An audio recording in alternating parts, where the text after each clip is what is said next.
మాత్రే నమః సభాయ నమః. మనం ఇవాళ ఎస్ట్రాలజీ క్లాసులో ముహూర్త భాగంలో తారాబలం గురించి చూసుకున్నాం. మీకు మొదటి నుంచి చెప్పాను, ఏదైనా సరే తారాబలం చంద్రబలం తదైవ అని అక్కడి నుంచి మొదలవుతాయి. అంటే తారాబలం లేదే ఏ పని చేయరాదని, అంటే మంత్రాలు అనుకోండి, పూజలు అనుకోండి, ఏదైనా సరే అక్కడి నుంచి అక్కడే స్టార్ట్ అవుతుంది. అందుకని తారాబలం అంటే నక్షత్ర బలం. నక్షత్ర బలం అంటే మీకు ఎలా అంటే అది మీ నక్షత్రానికి, అది మీది జన్మ నక్షత్రం తెలిస్తే జన్మ నక్షత్రం చూసుకోవచ్చు, నామ నక్షత్రం తెలిస్తే నామ నక్షత్రం చూసుకోవచ్చు.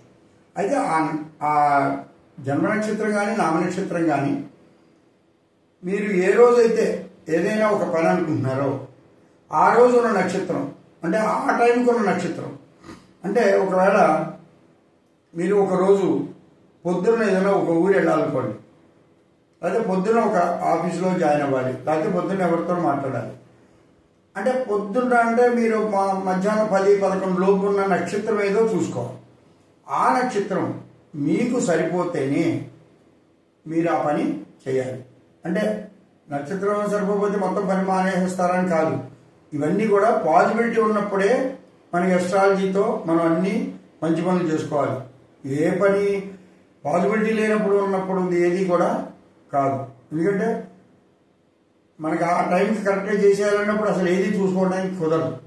నేను చెప్పేది ఏంటంటే, ఒక 2 రోజులు మీకు టైం ఉంది, అప్పుడు మీరు ఏ పని చేయాలన్నా, అంటే ఒక వస్తువు కొనుక్కోవాలన్నా, మీరు ఒక పని స్టార్ట్ చేయాలన్నా, ఒక వస్తువుని మీరు మొదలు పెట్టుకోవాలన్నా పని, ఈ విధంగా ఒక ఊరు వెళ్ళాలన్నా, ఒక నలుగురితో మాట్లాడాలన్నా, ఒక మంచి పని చేయాలన్నా ఫస్ట్ మీరు తారాబలం చూసుకోవాలి. ఆ తారాబలం ఎలా చూసుకోవాలో మనం చూద్దాం. ఇప్పుడు మనం మీ నక్షత్రం ఏదుందో చూసుకోండి. ఆ నక్షత్రం నుంచి ఆ రోజు ఏ రోజైతే మీరు అనుకుంటున్నారో, అంటే మామూలుగా అయితే రోజు కింద చూసుకున్నా, ఇవాళ మీరు లేవగానే ఆ నక్షత్రం ఏంటో చూసుకోండి. ఆ నక్షత్రం మీకు కనుక నేను చెప్పే ఫేవరబుల్ నక్షత్రంలో కనుక ఉంటే, ఆ రోజు మీరు బయటికి బయలుదేరినప్పుడు అక్కడ ఏదైనా మీరు గబగబా ఏదైనా డెసిషన్ తీసుకుని ఇన్వెస్ట్ చేసినా, ఏదైనా ఎవరితోనో కొత్త విషయాలు మాట్లాడినా, కొత్త పనులు చేసినా అది మీకు సఫలీకృతంగా అవుతాయి. ఎంతవరకు లాభం వస్తుంది అనేది మన అదృష్టం బట్టి ఉంటున్నా సఫలీకృతం మాత్రం అవుతాయి. ఎక్కువ అడ్వర్స్గా వచ్చినట్టు ఎక్కడిగా మనకి రిజల్ట్స్లో రాలేదు. అందుకే ఆ నమ్మకంతోనే ఈ విధంగా చెబుతున్నాం, అది వినండి.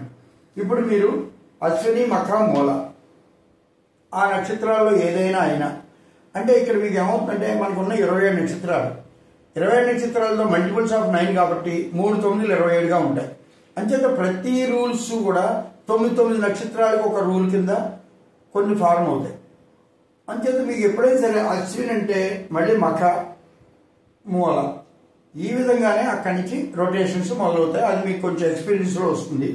ఇప్పుడు మీరు అశ్వినిలో ఉన్నారు, అశ్విని మీ నక్షత్రం అయితే, లేదా మఖ అయితే, మూల అయితే, ఆ రోజు ఏ రోజైతే అనుకుంటున్నారో ఆ రోజు అశ్విని, మఖ, మూల కనుక అయితే అదే రోజు అది మీకు జన్మతార అవుతుంది.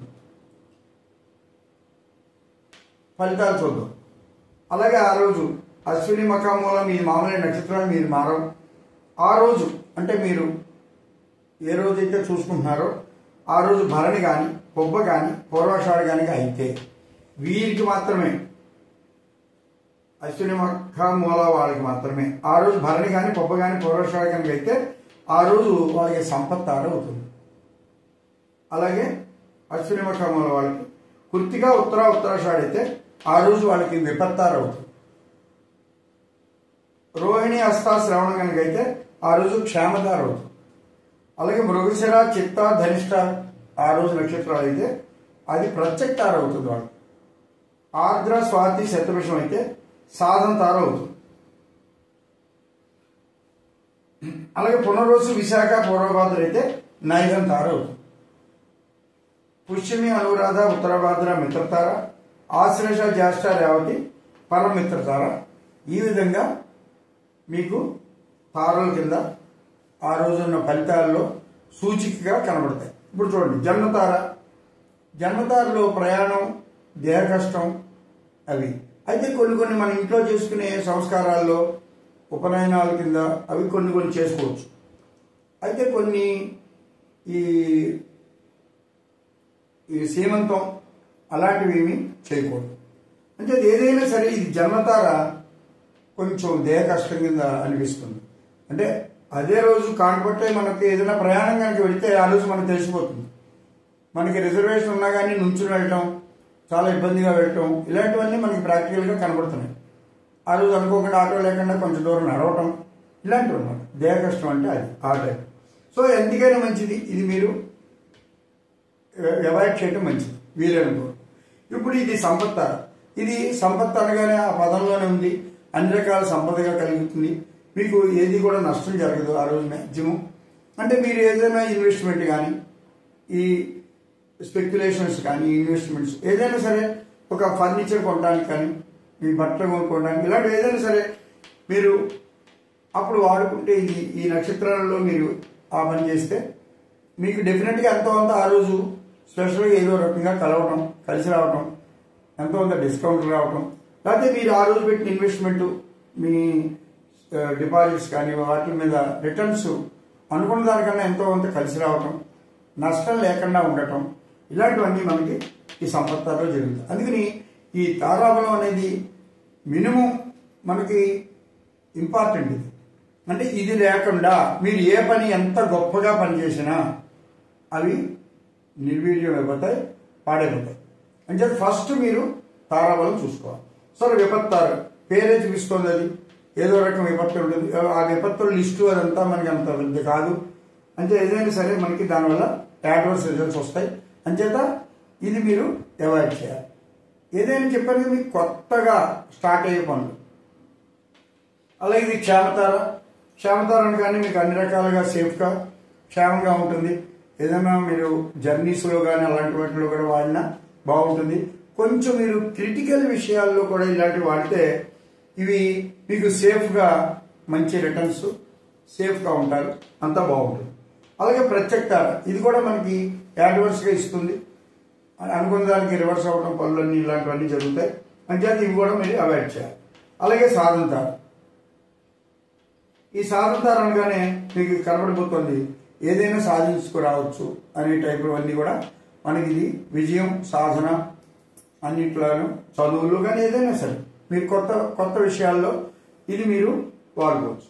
అలాగే నిధనం, డబ్బు కలిసి రాదు, ఏమైనా మనకి ప్రాబ్లమ్స్ వస్తాయి. ప్రాబ్లమ్స్ కూడా చాలా ఎక్కువ ప్రాబ్లమ్స్ వచ్చేది, పాసిబిలిటీస్ ఎక్కువ ఉంటాయి. ఇవన్నీ స్టార్టింగ్ చేశాడు. అలాగే మిత్రతార, పరమిత్రతార ఉన్నాయి. ఇవి మీరు కొత్త ఏరియాస్ వెళ్ళినప్పుడు, ఉద్యోగాలు జాయిన్ అయినప్పుడు, ఎక్కువ మందితో కలిసేటప్పుడు ఈ మిత్రతార వల్ల అందరూ కూడా వాళ్ళు మీకు ఎనిమిటీ లేకుండా మంచి మిత్రత్వంగా ఉండి వాళ్ళతో లైఫ్ లాంగ్ ఆ మిత్రత్వం అనేది కంటిన్యూ అవుతుంది. అంటే ఒకసారి మనం అంటూ ఉంటాం కదా, కలిసిన వేళ, మాట్లాడిన వేళ, ఫస్ట్ టైము, ఇలాంటివన్నీ మనం మామూలుగా అనే మాటలే. ఆ ఫస్ట్ టైము అవన్నీ కూడా మనకి వీటితో మనకి లింకప్ అయి ఉంటాయి.